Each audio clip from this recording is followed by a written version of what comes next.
Bears rookie minicamp takeaways, plus some early 2025 schedule release dates. Let's talk about it.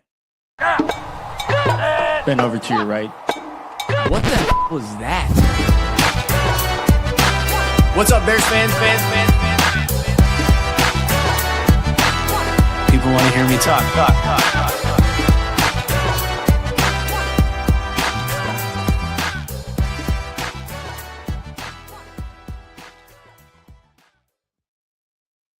What's going on, everybody, and welcome to another episode of the Nicholas Moreano Show. I'm your host. Sorry about that, Nicholas Moreano. I'm slurring over my words. It's a new time. It's damn near 9 o'clock. Nick at Night. Who watched Nickelodeon back in the day, and they switched to Nick at Night? I don't even remember what was on that program, to be completely honest. But that's what we're doing here. Quick episode. Needed to get this in before the day ended. Been literally running around everywhere. Woke up at 4 a.m. to go take my brother. Wait, was that even today? Picked him up from the airport, and now he's going to Estonia. He just got back from Arizona.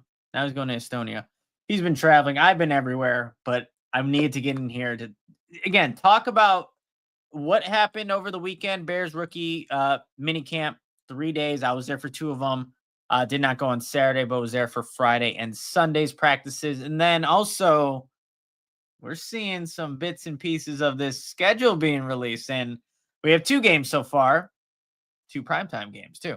So it should be fun to talk about those. And we'll get to those games at the second half of the show. And like I said, this is going to be a condensed version, but still necessary to get in here and talk about rookie minicamp. And I'm sure you guys have seen a bunch of not only tweets, takeaways, reports. That's fine. I just need to share mine as well.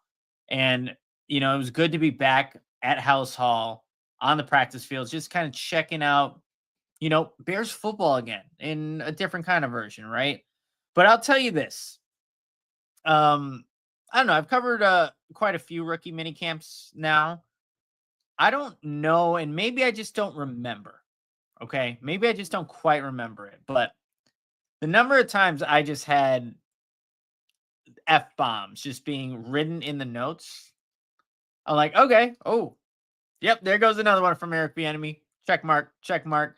One of the, and it's hard to tell from our vantage point, but when I was watching the wide receivers kind of do their thing, Luther Burden, all the people over there, one of the coaches, assistants, I couldn't tell you who exactly, definitely let out one of those F-bombs there. It was like, keep your eyes on me when you're running this route because that's going to dictate what type of route it is. F-bomb. But the main takeaway here, there was an intensity throughout rookie minicamp. And I don't know if that's different, but it was just evident. That's how I want to put this. Just hearing it from those coaches, and especially, like, you guys have probably heard or read about it already, but Eric Bieniemy does bring that intensity.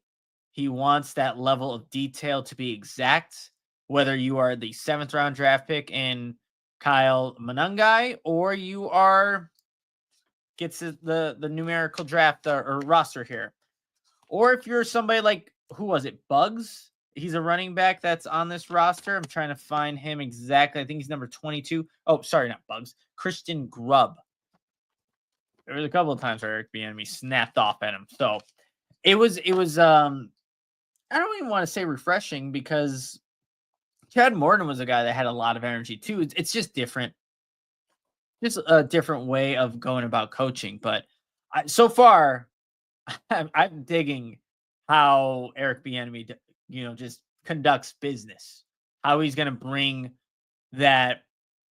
I think there's accountability that he's bringing. There's just demand for perfection, hard coaching, but then also, like, you hear him complimenting the guys, like, that's exactly how it needs to be run. And he was like saying that about Kyle Manungai after he ran a certain route. Perfect depth, catches the ball with his hands, turns upfield. So you're going to get all of it. You're going to get all of it with him. And I really do enjoy that. And even hearing Richard Hightower, the Bears special teams coach, talk about Ben Johnson. He's like, you guys see it, the intensity. It's like a switch. He can turn it on. And that was clear as day, I think. And especially the 2 days I was at rookie minicamp, at House Hall. Like it's there. And so now as I'm kind of thinking about, when you get these rookies mixed with the veterans and you get the whole team in place, that that foundation's already been set. And so there shouldn't be any different way of coaching, and definitely won't be when you start to implement the entire team. And you know what? I'm glad that Eric Pochance, Eric, I can always appreciate everyone who's tuning in right now. It's a different time. I didn't give anybody an update on this, but appreciate you guys. But Eric Pochance in chat, you can start to see the traits Dennis Allen wants in cornerback, bigger to play more press man. More so, I want to bring up Dennis Allen really quick, and we can get into that stuff as well. But like, and you heard this too when Eberflus obviously was there coaching, but everybody running to the football, and the guy on the whoever was the last man, you just heard Dennis Allen like directing his words to whoever that last person was, whether it was a defensive lineman, a DB, to finish to the ball. I get it. It's football. It's camp. What else do you expect, right? It's just nice to see it. That's where I'm trying to get to. So I do like that. In terms of the like actual quote unquote performances, you guys, like this was definitely a camp. And like I explained what rookie mini camp is, it's not something where even there's a lot of full speed reps. Like you need to be careful with all these guys. You don't know the conditioning that every single player is coming into this camp with. So you want to avoid those soft tissue injuries. You don't want to have any scares like Luther Burden going down on day 2, but he was there on day 3. But I can tell you, just the limited amount of reps that we did see, like even him going through the wide receiver drills, working on a short slant route, it was half speed for him. And I don't know if that was directed from the coaches, if that's all he could do. I have no idea. But you just want to avoid anything critical at this point in time because it's so early on. So in terms again of takeaways, I could tell you that, seeing Ozzy Trapillo at left tackle or taking the left tackle reps, having that left foot back and, just going back in his stance. I was on GN Sports last night and I said, if you didn't know Ozzy was a right tackle in college the last 2 years and you just saw him for his left tackle stance, you would be like, yeah, that's a left tackle. Like there's nothing that would have shown me in that limited amount of time, like, ooh, I don't like how that looks. Nothing. He looked fine with it. And he shared with us when he spoke to the media, that would have been on Friday afternoon, that he while he was in his last 2 seasons at Boston College, when he was the right tackle, after practice, he would get left tackle reps. He would just go through the motions of being in that left tackle stance. So it makes sense why he still has familiarity with that position, how to move in that position, and why he looked the way he did in rookie minicamp. So I, didn't there wasn't anything alarming, which is great.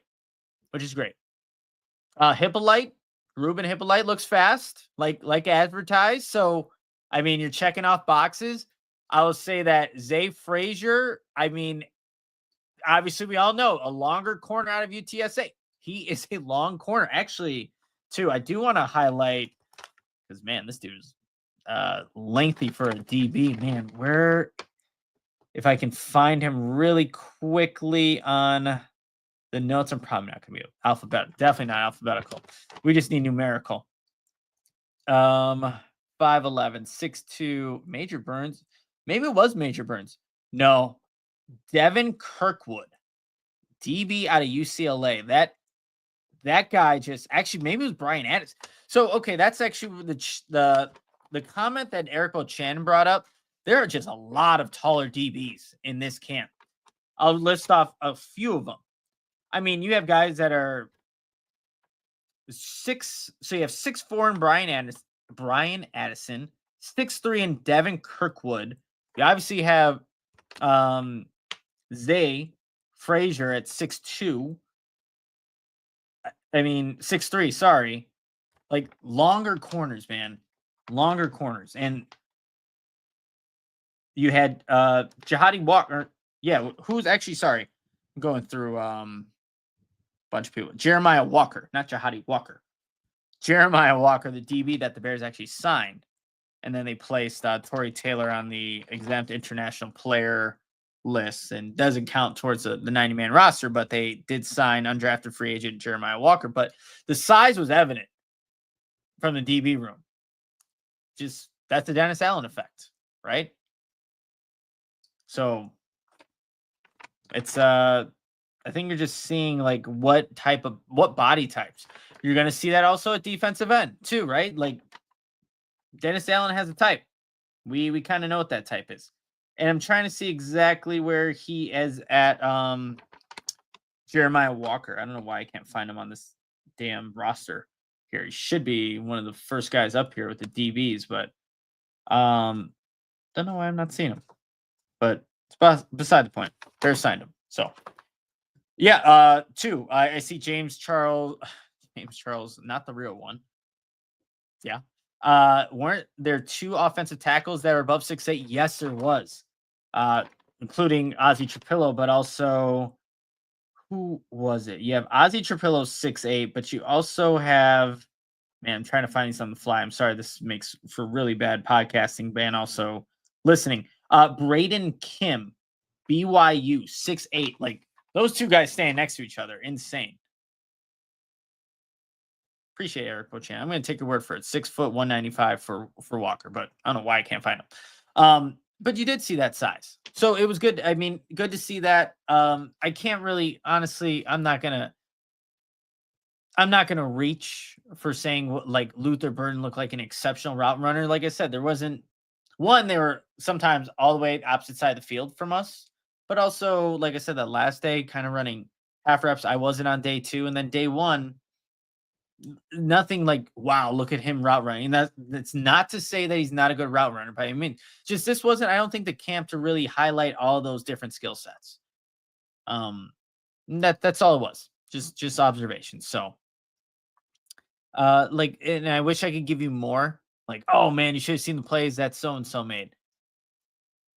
Yeah, this camp is more so, I see it as orientation for these young players to take whatever they learn in the classroom, apply it to the field, and then go from there. But the attention to detail from Eric Bieniemy, it's clear as day. And I did like seeing Kyle Monangai as a pass catcher. There were a couple of passes where he did have to kind of reach out to go get a football, made the catches. And again, it's on air. No one's in front of him. No one's covering him, but you just want to see the movement skills, right? See the movement skills, how he looks, and for the most part, did well. And then I know I'm leaving out Shamar Turner, the Bears' one of the 3 second-round draft picks, but you don't have pads. I was watching one rep on just the get off. Looked pretty good on the one rep I saw. That's all I can really tell you. Where they have to shoot underneath the trampoline so you stay low, get through on the bag, and get through the drill. But nothing too crazy, guys. Nothing too crazy. But rookie minicamp, I think overall was a success because you didn't have anybody leave with any major injuries. I think you got to see bits and pieces of the coaching staff and what they're about. And again, I'm liking it. So far, I am liking it. I cannot wait to hear the conversations and the words that spill out throughout training camp, where obviously things are a little bit more high intensity. You're in pads. On the days that you're in pads and you're competing, that's going to be great. It was funny when I was like, made the comment about the F-bombs. I'm like, that wouldn't have wouldn't have flied in Hard Knocks. That's for sure. I would just bleep that out or wouldn't have showed it in the first place. But so Orange Cassidy, really quick in the chat before we kind of talk about some of these leaks that we're having with the Bears schedule. What's the deal with Burden's injury? Couldn't tell you. It was Declan Doyle who was asked about that on Saturday, and he deferred to Ben Johnson, who spoke on Friday. So he can't speak on Burden's injury a day after. And then that Sunday, we got to hear from Richard Hightower. So I don't know, it didn't seem like anything too apparent, and he was out there that following Sunday. Like I said, a little bit half speed, but he was out there. And obviously I didn't mention Colson Loveland. He was also at practice every one of the days, but off to the side. Had his helmet on at times, kind of going through the motions, repping through things, but he was there, not actually like fully participating, but you know, getting those mental reps. Like he said, it was really important when he spoke to the media on Friday. So it was good to see all the draft picks out there doing their thing. And, now they get to take what they learned in rookie minicamp and interchange it with some of the veterans with the veterans that get to Halisol, which will be a good experience for all those guys and, just any of the other players that are now a part of this Bears team. So let's take a quick break, you guys, because I do want to talk about the 2 games that were leaked, and I just want to hear your thoughts on them. Because like you, I'm seeing all these after a day of traveling, being everywhere. I'm like, oh, okay, that's what the Bears are gonna do. That's what they're doing on prime time. That should be interesting. But before we get to some of those schedule leaks, releases, all that fun stuff, I have to tell everybody about my friends at Windy City Sports Cars. They specialize in buying and selling all things related to Chicago sports. Whether you're a diehard fan of the Bears, Bulls, Cubs, White Sox, or Blackhawks, they've got you covered with an extensive selection of sports memorabilia and collectibles. In addition to those Chicago-focused items, everybody, they also offer a vast collection of sports trading cards and memorabilia from your favorite teams and players. Visit their online store to find exactly what you're looking for to complete your collection or to discover a new favorite. You can check them out at 312-WindyCitySportsCards.com. That's 312-WindyCitySportsCards.com. Also, everybody, if you haven't already, and as I kind of find what I'm looking for right here, boom. One, I want to take this away because I want to make room and make it look really nice and professional. Because if you haven't, you have to check out Protein 2.0. And look, I have one of the flavors here. It's your Smart Energy Protein Hydration Drink. So you're going to get your 15 grams of protein, 125 milligrams of caffeine, all in one delicious, what do we got? Blue raspberry flavor. But if you're looking for more of a protein packed drink, oh, look at that. The orange flavor, orange mango. Get your 20 grams of protein, 350 milligrams of your electrolytes, 100% of your daily vitamins in B5 and B6, all packed into here. You got your berries colors right here. And you can pick up Protein 2.0 at Amazon, at Target. And I love their goal that they have. Protein 2.0 was made with a simple goal. Make it easier to get the protein and hydration your body needs without all of the unnecessary junk. Simple model that everybody can live by. And also, it tastes freaking delicious. So go check out Protein 2.0, Target, Amazon. Perfect for a post-workout. Literally have one every single day. And then when I need to pick me up, you have the protein hydration drink, energy. It's got your caffeine plus 15 grams of protein. So go check it out, you guys. All right, everybody. This is the Nicholas Moreano Show. Appreciate everyone for tuning in, hanging out on your Monday nights. Weird to say, but you guys are here, and I appreciate you. And let me make sure to take off this banner before it just fills up the entire screen, even though I love my Protein 2.0. My Orange Cassidy, my birthday was yesterday. My brother purchased me 6 packs of Top Chrome, and I pulled 4 CW18 cards, all different refractors, and a Billy Simmons auto. Good birthday gift, if you ask me. That's awesome. That is an awesome and happy belated birthday to you, Orange Cassidy. Hopefully, it sounds like you enjoyed your day. So I'm glad that you got to have a good time and got to pull some awesome cards there too. That's freaking awesome. I haven't actually opened up a pack of cards in a very long time, but it's always exciting. You never know what you're gonna get, right? Never know what you're gonna get. All right, guys, schedule release. So obviously every single time the schedule is supposed to be released on one day, the full schedule, you get bits and pieces throughout the week. And we're starting to get that here on Monday. And I believe the first game, if I'm not mistaken, correct me if I'm wrong, but the first game that everybody kind of collectively knew about regarding the Bears was week 16, which is actually a doubleheader too on Saturday, December 20th. Starts with Eagles at Commanders, then Packers at Bears. Week 16, man, okay. Like obviously you're gonna have those later divisional games, this being one of them, but Packers at Bears for week 16. December 20th on a Saturday. So you get to have your Saturday football against the arch rival Green Bay Packers. I wonder when that second Packers game is going to be. Like you're going to see, let's say it is within, I don't know, the first quarter of that schedule.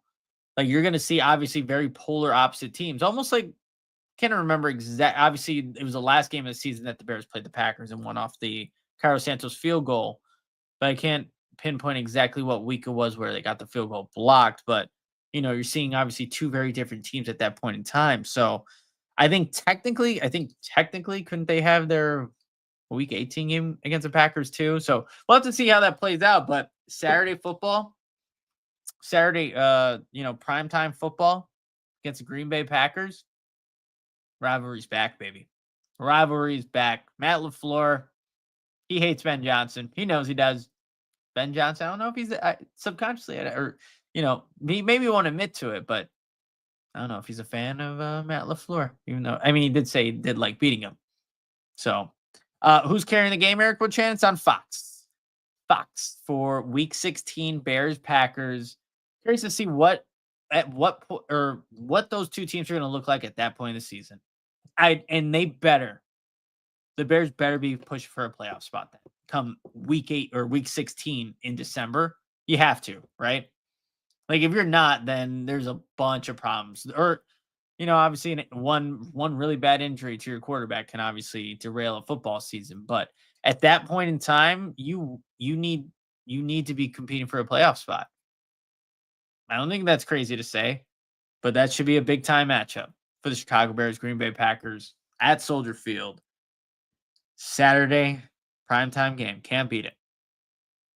And then not too far before that, you have your Black Friday post Thanksgiving Black Friday game, Bears versus Eagles. That's going to be on what is it? Amazon Prime, November 28th. Bears at Eagles. And you know what, guys? I'm glad that the Bears did not open up the season in Philadelphia or open up the season against the Philadelphia Eagles. I know, like you guys have probably heard it as well. There's like rumors floating around that the Bears might be one of those teams, or they were one of those teams, and I'm glad that it's not the case. And there's a couple of reasons why. One, yes, week 1 can be, a crapshoot, so to speak, where you don't know if both teams are almost on this evil or level playing field because you're just getting out of the preseason, obviously training camp, and there's a lot of kinks that you're still working through.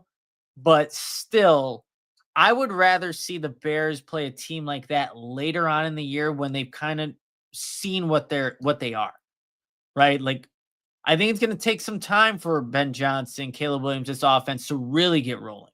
They have a lot of playmakers, and I don't doubt Ben Johnson. I don't doubt Caleb Williams or the offensive line holding up, but I think it's just going to take time. Like anything that is good, it takes time to get the reps, and it's going to go beyond just OTAs, training camp, things like that. So if you're going to face one of these, obviously the reigning Super Bowl champion, back all the way back in November, I think it's a good opportunity to do that. And I just think gives the Bears a better chance to see who they actually are at that point in the season than playing them in week 1. And like I said, yeah, maybe they could have surprised people, but that doesn't, I don't know. Just to me, it just didn't seem like the best opportunity if the Bears want to get a W. And I'm not predicting, win-loss record right here. I think Herb Howard and I are going to plan to do a, post full schedule release show. And I'm sure we'll give some predictions, give some records, things like that. But right here, right now, I like that game. And the just adding football on Black Friday. How does everyone feel about that? The more football, the better? Or did you want to kind of get it all on your Thursday and then, you know, kind of wait till that weekend to get the rest of your football? But, when you have a day devoted to, you can, for me, actually, you can have Thanksgiving dinner and not have to worry about a Bears game. I remember when I'm growing up where, the Bears would play the Lions a lot on Thanksgiving, or the one time they played the Packers, you're like, if you're a fan, like you're going through it. Like this is gonna make my Thanksgiving. This is gonna make it, the worst day ever. So I get where maybe some people are at, but I kind of like the Black Friday game. So you have your Thanksgiving festivities. You can still go do what you want to do on, you know, afterwards if you're a big shopper. I mean, I think everything's online nowadays, but yeah, then you can watch some Bears football on your Black Friday to kind of cap off the holiday festivities. And what better way to, you know, most likely upset the Super Bowl champions there. So that's those are the two games that we know of. I don't think anything else has been honestly released up at this point, and I could be wrong. Like I said, I'm kind of catching up like a lot of you guys with some of the schedule, but I'm sure there'll be a lot more as we kind of go throughout the week. Check out or not where the Bears. We know where they're going to be playing. We just don't know when at what point yet. So do know two total games in November and December. Now let's see who the Bears open up against. Where that bye is going to be. I think is always super important. Um, yeah, like the bye, obviously. Yeah, obviously for me thinking about it for the Bears, you don't want too late, you don't want too early, and I'm sure every freaking team goes this, but right in the middle there is and you know what? Maybe that's a good question for Ben Johnson as he's thinking about being a head coach and preparing, to get your team acclimated for a full season. Where do you feel like is the best advantage to have that bye? And we'll see in a couple of days and then get to ask him about it, just how he feels about it and what the Lions have done maybe in the past to get ready for the entire schedule given wherever that buy lands. But I have to wait till that happens and when that's fully released. So we'll see when that happens. And like I said, Herb Howard and I will most likely jump on, do a show to break that all down. Orange Cassidy, yo Nick, when is the bachelor party? Great question. I don't know when the bachelor party will be or where the bachelor party will be. So if anybody has any recommendations, throw them my way. You can put them in the chat here or send me a DM. I'll tell you this. I have done New Orleans for like 3 bachelor party trips for obviously some of my friends that I've gone to. I don't know if that's in the cards for me anymore. Like it is just something that absolutely is exhausting. I've done it all. French Bourbon Street, all of that. So I don't know if that would be my route, but if you have any other options, I'm open to it. I don't know how. Maybe I'm not opposed to Vegas. I'm not full go to Vegas, but there it is. Relentless Mikey, Vegas. Then we have Orange Cassidy, Vegas. So okay, maybe it just has to be Vegas. I was talking to Clay Harbor when we were at House Hall on Sunday, Mother's Day. Happy belated Mother's Day to all the beautiful mothers out there. I know he's preparing to go to a bachelor party in Vegas this upcoming weekend. So God bless him because I can only imagine how that will go. If it's anything like, I don't know if it's anything like New Orleans, but expensive, long nights, early mornings, a lot of drinking, not a lot of sleep. It's a bachelor party, right? But yeah, let me know. Let me know if you have any recommendations, you guys. Let me know. And I see that week 10 is that would be perfect for the bye week. Come on, Bear. Come on. NFL schedule. The Bears have the Pope on their side, so it's like it's gonna be week 10. The Bears are gonna get their bye week 10. Pope on their side. Like everything that they can possibly have going for them, it's gonna go for them, right? That's how that works. But Yeah, you guys. I don't really have too much else. There, like I said, there wasn't obviously it was good being back at rookie minicamp, but were there that many crazy takeaways? I don't believe so. And then we have the 2 games leaked right now. And I'm working on getting some of those college coaches that have overlapped with the new Bears rookies. So that's in the works. So hopefully I can get that finalized this week. It would be great to get some insight from the college coaches and some of these players just to get another look at these guys as they just wrapped up rookie minicamp and now are getting ready for the rest of the NFL schedule and camps that are going to be coming up here pretty soon. So yeah, guys, don't want to keep you too long, but all I want to say is I appreciate all of you for jumping on this really unexpected time. So I appreciate all you guys, and I hope you have a great rest of your Monday night and obviously the rest of your week. And I'll be trying. I don't know. I can't say consistent right now because working with like different schedules, so it's hard for me to say exactly when I'll be live. But I'll be around. And when I am, I'm sure I'll see a lot of you guys here. So you guys are awesome and appreciate it. Also, we went over the 7K subscriber count. So you guys are freaking amazing. I know it was at 6969 for a little bit. And then when you guys saw that, I had somebody message me like, I don't take this the wrong way, but I want you to stay at that number forever. I'm like, I get it. But no, no, we can't do that. We got to keep on growing the channel. And it looks like we're doing that too. Even as inconsistent as it may be, you guys are still awesome and for following and listening and doing all that good stuff. But I'm going to wrap it up here, you guys. Appreciate everybody for hanging out. I will be back potentially tomorrow, later in the week for sure. So everyone enjoy the rest of your Monday night, and I'll catch you guys next time. But until then, adios, Bears fans. Bend over to your right. What the f- was that? What's up, Bears fans? People want to hear me talk.